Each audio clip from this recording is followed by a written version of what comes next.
Imam Ghazali cerita ni. Tulis surat pada kawan dia. Dia kata apa? An arifni lazzatal mujama'ati kaifa takunu. Dia kata, cuba ayat pada akulah bagaimana kelazatan kelazatan apa kita panggil bersama dengan isteri ni, macam mana kelazatan. Dia tulis surat tanya kawan dia, kelakor juga ni. Bagaimana kelazatan mujamah ataupun berjimuk ni. Dia tanya tuan-tuan sekalian, tanya kawan dia. Fakataba lahu fi jawabi, maka kawan dia balas balik surat dia. Dia balas balik, dia kata apa? Ya fulan, inni kuntu hasibtuka inninan faqat. Al-an araftu annaka inninun wa ahmaq. Kata kawan dia ni, wahai fulan bin fulan, aku dah ingat mu ni mati pucuk je. Kan? Tapi rupanya mu ni mati pucuk sekali dengan bodoh, kata dia. Dah lah mati pucuk, bodoh pula. Ni cerita Imam Ghazali ni. Kenapa? Lianna hadhil lazzata zawqiyah. Kenapa? Kerana kelazatan ni dia kena rasa. Kena rasa. Intasil ilaiha ta'rif. Kalau kamu sampai kepadanya, kamu akan tahu rasa dia lagu mana.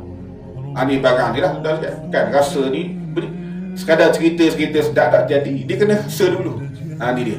Wa illa la yastaqimu wasfa bil qawli wal kitabah. Kalau tidak akan menjadi, kamu sifatkan dia dengan perkataan dan penulisan.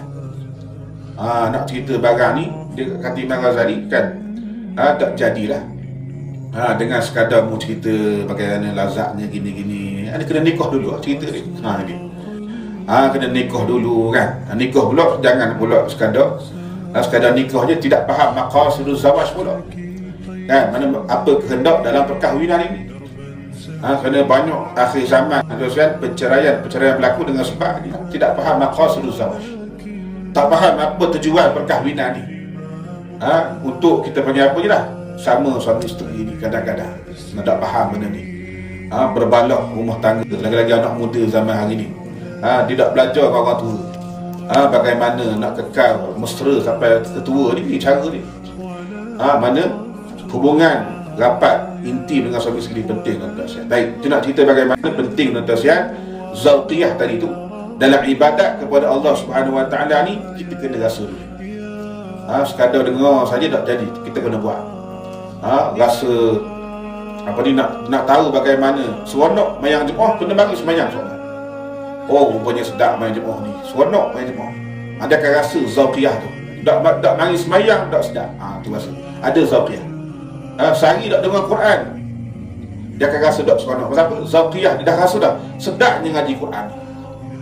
Begitulah tuan-tuan sekalian, dengan ibadah-ibadah yang lain. Kalau kita rasa zawqiyah tadi tu, insya-Allah kita akan rasa seronok dalam beribadat kepada Allah Subhanahu